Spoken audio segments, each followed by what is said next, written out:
El aire que respiramos, con su 21% de oxígeno, nos parece lo más estable del mundo, ¿no? Algo que siempre ha estado ahí.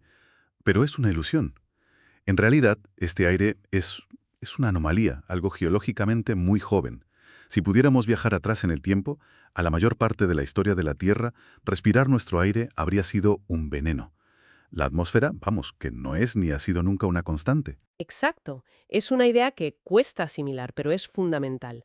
Hoy vamos a ver la atmósfera no como esa capa de gas estática que damos por sentada, sino como lo que es un sistema geoquímico increíblemente dinámico.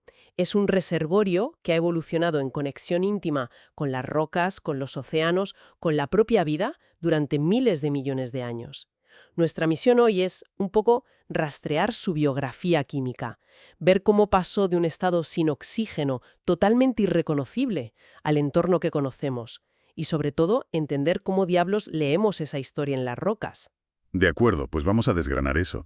Si al principio de todo no había oxígeno, ¿de qué estaba hecha esa primera atmósfera? Si me pudieras transportar allí, ¿qué olería? La atmósfera era mucho más densa, y el olor sería el de un vulcanismo a escala planetaria. Hay que imaginar una Tierra muy joven, recién formada. La superficie era un hervidero de volcanes, fisuras, lava. El planeta entero estaba literalmente desgasificándose. Desgasificándose. Como si abres una botella de un refresco con gas. Es una analogía perfecta, sí, sí. El interior del planeta estaba liberando todos los gases que había atrapado al formarse, y a ese proceso masivo lo llamamos desgasificación, y es el que creó la atmósfera primigenia.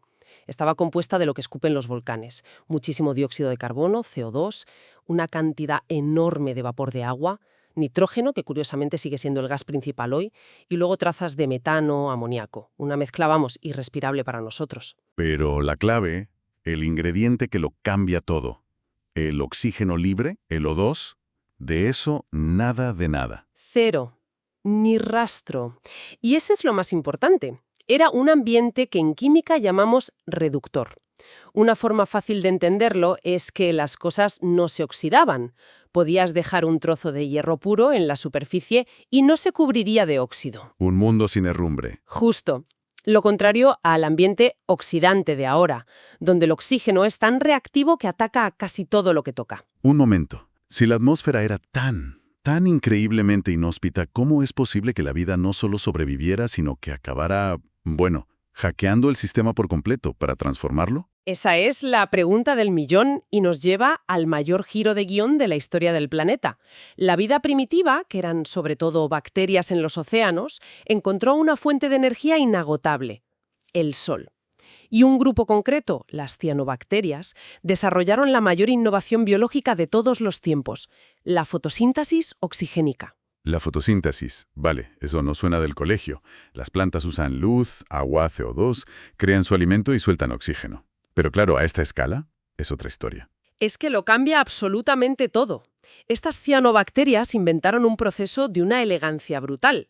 Usaban la energía del sol para romper la molécula de agua, se quedaban con el hidrógeno para construir su materia orgánica y el oxígeno lo desechaban, O sea que para ellas el oxígeno era un producto residual, un gas de escape, un contaminante. un contaminante que acabaría por redefinir el planeta entero.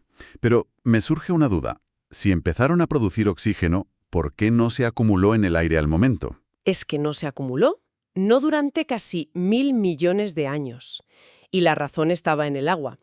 Los océanos primitivos estaban cargados de minerales disueltos, sobre todo de hierro en su forma reducida, el ion ferroso, Fe2+. Imagina que ese hierro es como azúcar disuelto en agua. Es soluble, está ahí, pero no lo ves. Vale, el océano era una especie de sopa de hierro invisible. Exacto. Y ahora, cada molécula de oxígeno que liberaban las cianobacterias era como una chispa que, al tocar ese azúcar, lo convertía en arena. El oxígeno oxidaba el hierro, lo transformaba a su forma insoluble, el ion férrico, Fe3+. Y esa arena, esos óxidos de hierro, ya no podían estar disueltos y precipitaban, caían al fondo del mar. O sea que todo el oxígeno que se producía desaparecía al instante, secuestrado por el hierro del océano para formar un lodo en el fondo. Durante cientos de millones de años así fue. Los océanos funcionaron como un sumidero gigantesco, un amortiguador químico que se tragaba todo el oxígeno. Pero claro, todo sumidero tiene un límite.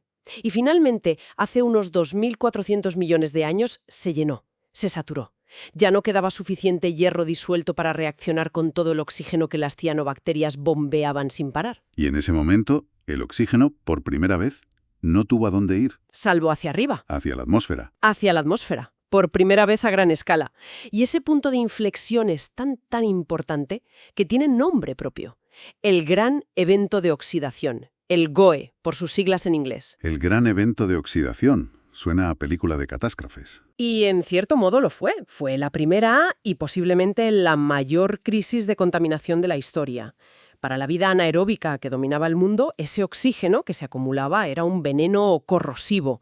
Provocó una extinción masiva, un auténtico apocalipsis. Antes lo has llamado una oportunidad evolutiva.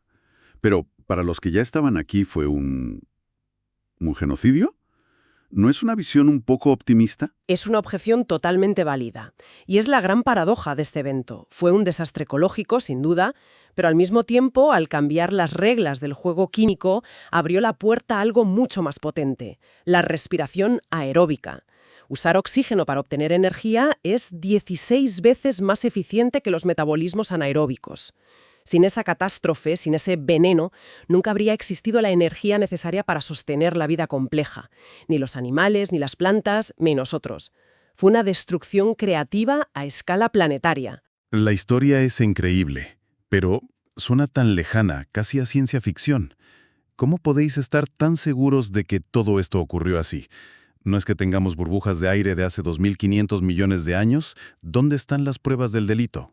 Aquí es donde la geoquímica se convierte en una ciencia forense. Tienes razón, no podemos analizar el aire antiguo directamente, pero sí podemos analizar las rocas que se formaron en contacto con ese aire y esos océanos. Las rocas son como archivos, registran las condiciones químicas de su época. A estos indicadores indirectos los llamamos proxies. Son las huellas que el asesino dejó en la escena del crimen. Archivos de piedra. Me gusta el concepto. Vale, detective. ¿Cuál es el archivo más espectacular que tenemos? Sin duda alguna, las formaciones de hierro bandeado. Los BIFs, por sus siglas en inglés, son esas rocas que se formaron a partir de ese lodo de hierro del que hablábamos. Son rocas sedimentarias químicas masivas, formadas por miles de capas finísimas que alternan minerales de óxido de hierro como la hematites con capas de sílice.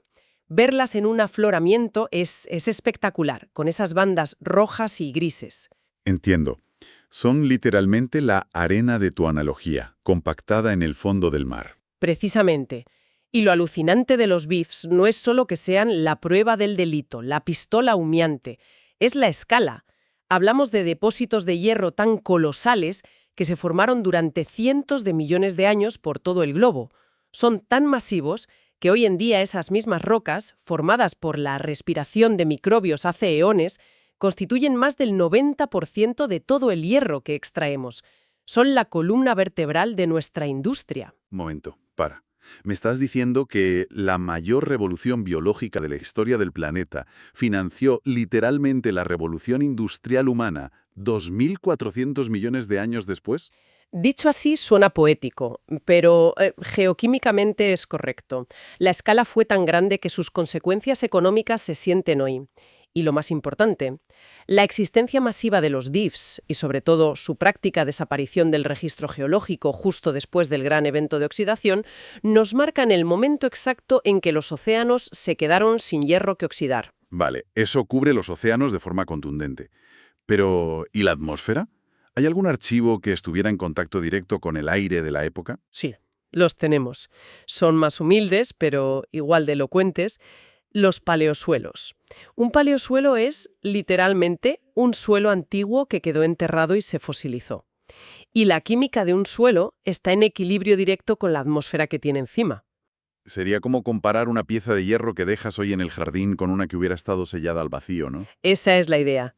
Un paleosuelo de hace 3.000 millones de años, de antes del GOE, contiene minerales como la pirita, que en presencia de oxígeno se deshacen, son inestables.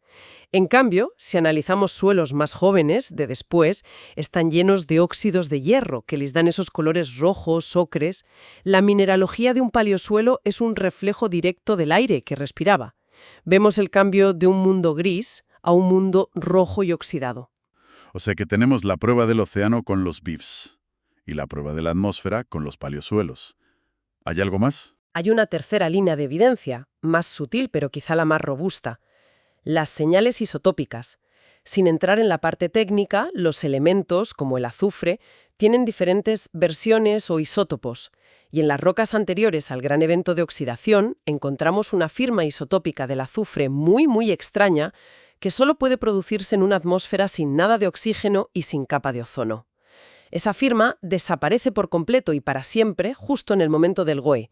Es como encontrar una huella dactilar única que a partir de una fecha nunca más vuelve a aparecer. Es una prueba independiente y definitiva. Es asombroso. Hemos viajado desde una atmósfera infernal, volcánica, producto de la geología, hasta un mundo oxigenado, transformado por la acción de la vida. El aire que nos mantiene vivos es en esencia el producto de desecho de una coevolución milenaria entre el planeta y sus habitantes más pequeños. Esa es la idea fundamental, sí. La historia de la atmósfera es la prueba de que no podemos entender los grandes sistemas de forma aislada. La química del aire está íntimamente ligada a la corteza, al manto y, de forma crucial, a la biosfera. La vida es un agente geológico de primer orden. Y claro, es imposible hablar de la atmósfera sin haber mencionado casi constantemente los océanos, actuando como ese campo de batalla. Parece que aire y agua están en una danza constante. Están fundamentalmente conectados. La interacción entre la atmósfera y la hidrosfera es lo que define el clima, la química de la superficie, las condiciones para la vida. Son las dos caras de la misma moneda. Pues precisamente por eso, en nuestra próxima exploración nos vamos a sumergir de lleno en esa otra cara de la moneda, la hidrosfera. Vamos a desentrañar su química, su evolución y esta relación tan compleja que tiene con la atmósfera que hemos analizado hoy. Punto de contaminación de la historia y fue provocado por la propia vida. El oxígeno fue tóxico, aniquiló ecosistemas enteros. Pero paradójicamente, esa misma contaminación sentó las bases para la evolución de una vida mucho más compleja. Nos obliga a reflexionar sobre la capacidad, a veces aterradora, que tiene la biosfera para transformar un planeta a escala global. Para bien y para mal.